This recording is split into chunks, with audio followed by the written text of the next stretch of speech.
it might not be as simple as just, oh, let me just teach my clients how to do it on their own.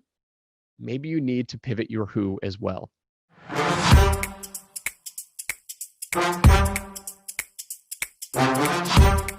Hey, what's going on? It's Joel Irwin. Welcome to a very special episode of Sold with Webinars. Today, I want to talk about a topic that comes up relatively frequently when people are interested in joining high-ticket courses or launching their own high-ticket course. Today, I want to talk about the topic of, can a service-based business build or launch a high-ticket course? And the answer is probably not something that you are going to expect, because the answer is not really straightforward. Here's what I mean. Back in, I'd say 2017, 2018, I was working with a couple of clients in the financial space. Okay, I say financial, I'm not necessarily talking about investing, but they were in the bookkeeping and CPA space, CPA profession. When I was talking to these people, they were interested in, launching their own program. Now, first of all, they wanted to get more leads for their service-based business. And so what I teach inside of high-ticket courses, which is primarily how to position yourself and how to generate leads, how to generate high-ticket leads, I could absolutely help them do that. The next phase of which they were interested in and they were just exploring was, can I then package this up into a course to show this for my clients so we can scale that way? I want you to think about something, okay? With this client, they were in the business of managing other people's accounting, okay? So they were remote-based CFOs, they were fractional CFOs. The primary value add that they gave to their client was freedom from managing the books, peace of mind knowing their taxes were taken care of, peace of mind knowing that they didn't have to worry about paying their contractors. And so with this element, yes, they were managing their books and they were mapping out their roadmap for the clients and showing them how they can grow profitably.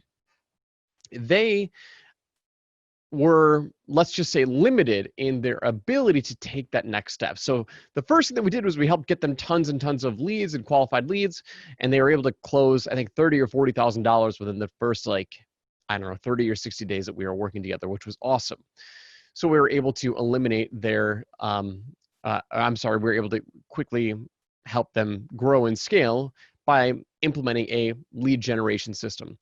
The next phase was, how can we, or let me rephrase that, is there a possibility for us to build this into a high-ticket course? So as you started exploring this, here's what you need to kind of think about when you are trying to frame and build your own high-ticket course. The first question that you have to ask yourself is what I'm offering something that people are going to want to implement on their own at a mass scale? Okay. If we are looking at the accountant, what is the primary reason why people hire accountants? They hire them for done for you because business owners do not want to learn how to manage their books. And you have to understand that there are certain industries and there are certain elements of an offer that are non-negotiable. Done-for-you providers in the accounting space, the vast majority of entrepreneurs and business owners are not going to want to learn how to do this themselves. So, am I saying that all entrepreneurs are not going to want to learn this? No, because they did end up selling a course. They ended up promoting it to their internal warm list, but it was not a cold traffic offer. And that's the other element that you have to understand. How are we going to be able to get people to raise their hand and say, yes, I want this, with cold paid traffic? And learning how to do your books, learning how to manage your own finances, learning how to manage your own accounting is not something that many people want to learn. They don't want to take on that responsibility, not through a coaching program, not through a do-it-yourself course, maybe a DIY course, but they're probably not going to pay a heck of a lot of money for it on the front end, because these people aren't necessarily in a position of immediate pain. They may be in a position of pain, but you have to understand managing your finances and managing your books is not a relieving process. It actually causes people more pain, and entrepreneurs know that. So they are not going to be willing to, at a mass scale, invest in a program that causes them more pain, constantly having to look and categorize all of their finances, because people want peace of mind knowing that they're doing it correctly. And this is something that I want you to understand. When you are packaging or positioning your offers, one of the most like one of the strongest benefits that you can offer somebody is peace of mind, knowing that something is being done correctly. And going back to this case of the CFO, the fractional CFO, this was not something that the mass market was going to invest in at a scalable offer. And people don't understand this, and this is being preached by lots and lots of people out there, that any offer can be turned into a high-ticket course, and that's simply not the case. Now, let's look at an example where you can turn a service-based offering into a high-ticket course, and I'm going to give you my own personal example. So here we are. We run the webinar agency, and we build webinars and mini webinars for our clients. Now, we also run high-ticket courses and high-ticket programs and do-it-yourself programs, so we have the complete value ladder. Now, when thinking about this and building it out, I know that people are going to be willing to invest in a high-ticket course, a high-ticket program, because what I'm teaching them, what I'm providing them is, number one, a long-term asset that is relatively, once it gets set up, can be relatively easy to maintain or easy to manage. Number two, it provides a massive value boost in exchange for what we're teaching them how to do. Meaning I'm showing them how to develop marketing systems. I'm showing them how to create offers, high ticket offers. I'm showing them how to generate leads on demand for this program. And I'm showing them how to structure their high ticket courses and high ticket programs, all of which can be leveraged once they get this done, once they get this completed. Yes, it will still take them some time to manage, but it's allowing them greater freedom, greater revenue potential, and greater impact. By contrast, when we look at the CFO offer, the value for which they are getting in exchange for learning how to do their books causes them more pain than the potential value that it was worth. Can they now manage their own books? Can they now manage their own finances? Can they now have confidence in their ability to track their finances? Maybe. But how long is that going to take them on a regular basis? Probably quite a few hours every single week, every single month. Does this provide a bottom line revenue impact to their business? Maybe. It probably will. But they're still going to need to file their taxes at the end of the year. And I know from firsthand experience that when trying to file my own taxes, there are so many tax laws, there are so many loopholes that I might be following QuickBooks. I might be following some of these like self-guided tax filing systems that I know I'm going to be questioning myself every single, almost every single step of the way, because number one, I also know that tax professionals know lots of things that I don't, because that's their job.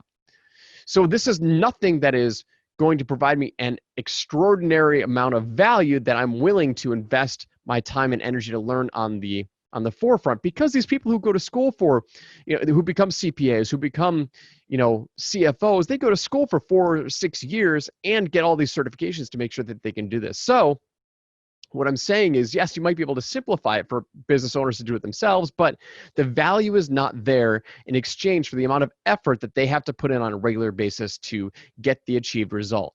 And the confidence level probably isn't going to be very high, because tax laws change all the time and you're going to want somebody to consult with.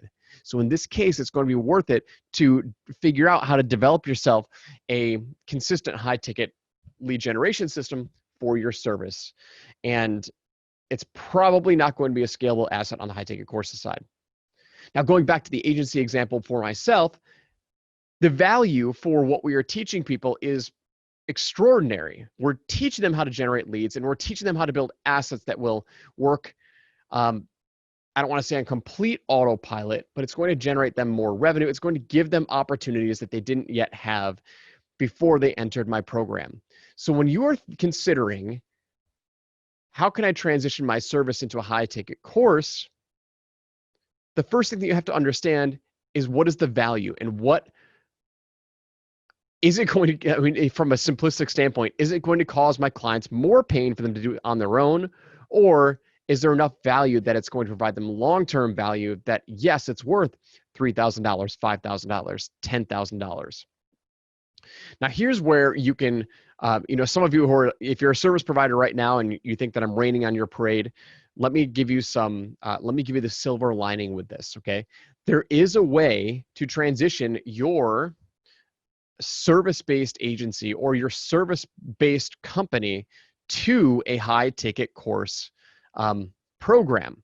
And that is by changing your who. So you can still teach what you like to teach. If you're passionate about, accounting, if you're passionate about, legal advice, I always refer to those two when I talk about this, because those are like the two easiest examples to explain how difficult it is to get business owners to learn how to do this on their own. If you change your who and now try to sell to other accounting firms or other people in your space who are doing exactly what you do, and you show them systems and processes for how you make it easier for yourself, now you've got something that people are willing to pay for. You've got an audience of people who are willing to pay for a high ticket program. So by changing your who away from an audience that you thought was your only audience and changing it to a more parallel audience, you have the opportunity now to grow in a high ticket course way. Does that make sense? So if you are a CFO or an accounting professional and you have a mechanism, a methodology that helps you service your customers faster or service your clients faster, something that's going to help other accountants, other CFOs, now you have something that people are going to be willing to pay for, because it makes their life easier and they require less education to get that end result. This is a big shift for some people, and this is a big aha moment. This can be applied for certification models. This can be applied for, really certifications and teaching people how to do what you do. But by changing your who, without changing your core deliverable, yes, you're not going to be doing accounting for them, but you're going to be showing them exactly what they do. Now you have the opportunity to really grow. I have a client who joined our program who I've worked with on a couple of occasions, and he helps, his company helps accounting professionals enroll more clients from specifically in the marijuana niche, right? In the weed niche. And so, and he's grown he's grown incredibly quickly. Number one, because it's a very hot market and it's new, but number two, he's not showing these people how to do it on their own, right? He's going after the accounting sector and showing them how to get set up in this niche, how to get developed in this niche, and how to service these clients. And these people are joining left and right. So I want you to just kind of think about this and how to transition your service-based business to some form of high-ticket course, high-ticket program. Because it might not be as simple as just, oh, let me just teach my clients how to do it on their own. Maybe you need to pivot your who as well. Make sense?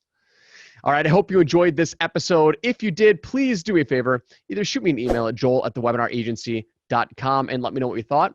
Or what would be even more valuable and more beneficial for me is we're trying to grow this podcast. We're trying to spread this message. So if you could, wherever you are listening to this podcast, drop a rating, drop an honest to goodness rating, whether you think it's 5 stars or whether you think it's 4 stars, and just leave me a comment on the podcast, and it will give me some feedback for producing more content.